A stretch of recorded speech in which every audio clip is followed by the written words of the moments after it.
देखो, आलमगीर औरंगजेब 1658 से 1707 तक रहता है और शाहजहां 1627 से 1657 तक, आलमगीर औरंगजेब 1658 से 1707 तक। देखो, औरंगजेब का जन्म 1618 में मुमताज महल के गर्भ से हुआ, जबकि औरंगजेब का अधिकांश समय अपनी दादी नूरजहां के पास बीता। औरंगजेब का विवाह फारस की राजकुमारी दिलरास बानो बेगम रजिया बीबी से हुआ। औरंगजेब ने अपना राज्याभिषेक 2 बार करवाया। कब कब औरंगजेब ने अपना राज्याभिषेक 2 बार करवाता है? कब कब? एक सामूगढ़ विजय 1658 के बाद और एक देवराय विजय 1659 के बाद।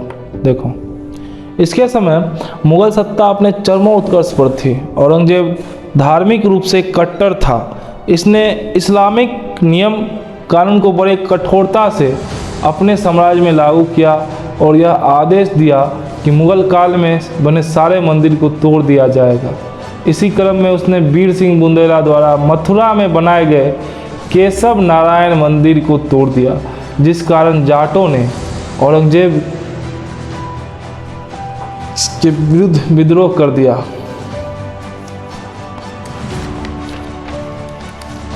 देखो, जाटों के विद्रोह का नेतृत्व गोकुला ने किया।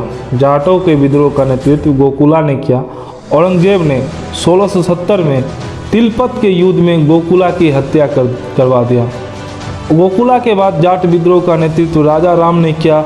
राजा राम ने सिकंदरा में स्थित अकबर के कब्र को लूट लिया और उसके अस्थियों को आग लगा दिया, जिस कारण औरंगजेब ने उसकी हत्या कर दी। राजा राम के बाद जाट विद्रोह का नेतृत्व चूड़ामणि ने किया। इसके बाद जाट विद्रोह स्वतः समाप्त हो गया। औरंगजेब ने मीर जुल्मा को भेजकर कूच बिहार, असम तथा अराकाम जीत लिया। औरंगजेब ने मीर जुल्मा को भेजकर कूच बिहार, असम तथा अराकाम जीत लिया। औरंगजेब ने शाइस्ता खां को भेजकर बंगाल जीत लिया तथा पुर्तगालियों को दंड दिया और उससे सोनद्वीप छीन लिया। साथ ही अराकाम के राजा से चटगांव जीत लिया। बीजापुर पर अधिकार। औरंगजेब ने बीजापुर जीतने के लिए जय सिंह, बहादुर खान, दिलेर खान को भेजा, किंतु वे लोग सफल नहीं हुए। अतः औरंगजेब स्वयं आक्रमण करके बीजापुर को जीत लिया। गोलकुंडा पर अधिकार। औरंगजेब ने गोलकुंडा जीतने के लिए मुअज्जम को भेजा, किंतु इसे सफलता नहीं मिली। बाद में औरंगजेब स्वयं गोलकुंडा पर विजय हासिल किया। औरंगजेब के विद्रोही पुत्र अकबर द्वितीय को 90 गुरु तेग बहादुर ने संरक्षण दे दिया, जिस कारण औरंगजेब ने नई दिल्ली के चांदनी चौक पर उनसे इस्लाम धर्म कबूल करने को कहा और उन्होंने इस्लाम धर्म कबूल नहीं किया और औरंगजेब ने उसकी हत्या कर दी। उसी स्थान पर आज शीशगंज गुरुद्वारा है। अकबर द्वितीय को शिवाजी का पुत्र संभाजी ने भी संरक्षण दिया, जिस कारण औरंगजेब ने संभाजी को खाल उधेकर भूसा भर दिया और बीच चौराहे पर टांग दिया और अपने पुत्र अकबर द्वितीय का आंख निकाल दिया। औरंगजेब का सर्वाधिक विरोध दक्षिण भारत में मराठा शिवाजी ने किया। औरंगजेब ने शिवाजी के विरुद्ध शाइस्ता खान को भेजा, किंतु शिवाजी ने उसका गान मार के हत्या कर दी। शिवाजी ने शाइस्ता खान की हत्या कर दी। 1665 में औरंगजेब ने राजा जय सिंह को शिवाजी को हराने के लिए भेजा। जय सिंह ने शिवाजी को पराजित करके पुरंदर की संधि किया। इस संधि के तहत शिवाजी औरंगजेब से मिलने 1666 में आगरा पहुंचे, किंतु औरंगजेब ने उन्हें धोखे से कैद करके जयपुरी महल में कैद कर लिया। शिवाजी बहुत जल्द भेष बदल के वहां से भाग गए। देखो, होता यह है, 1665 में औरंगजेब राजा जय सिंह को भेजता है शिवाजी को हराने और जय सिंह शिवाजी को हरा देता है और पुरंदर की संधि करता है। और इसी संधि के तहत 1666 में औरंगजेब से मिलने शिवाजी आगरा पहुंचे, किंतु औरंगजेब जो है इसको धोखे से कैद करके जयपुरी महल में कैद कर दिया। शिवाजी बहुत जल्द भेष बदल के वहाँ से भाग गया।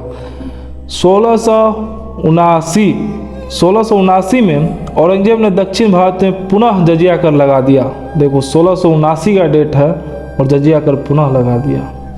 औरंगजेब को जिंदा पीर कहा जाता है। औरंगजेब ने सुन्नी मुसलमान था, यह कट्टर तथा रूढ़िवादी था। इसने हिंदुओं को दान में दी गई भूमि को खालसा भूमि में बदल दिया। 1667 में औरंगजेब ने झरोखा दर्शन पर प्रतिबंध लगा दिया। 1680 में औरंगजेब ने तुलादान पर प्रतिबंधित लगा दिया। 1667 में झरोखा दर्शन बंद, 1680 में तुलादान बंद। दोनों चलाया कौन था? अकबर ने। अरे नहीं, अकबर नहीं चलाया था,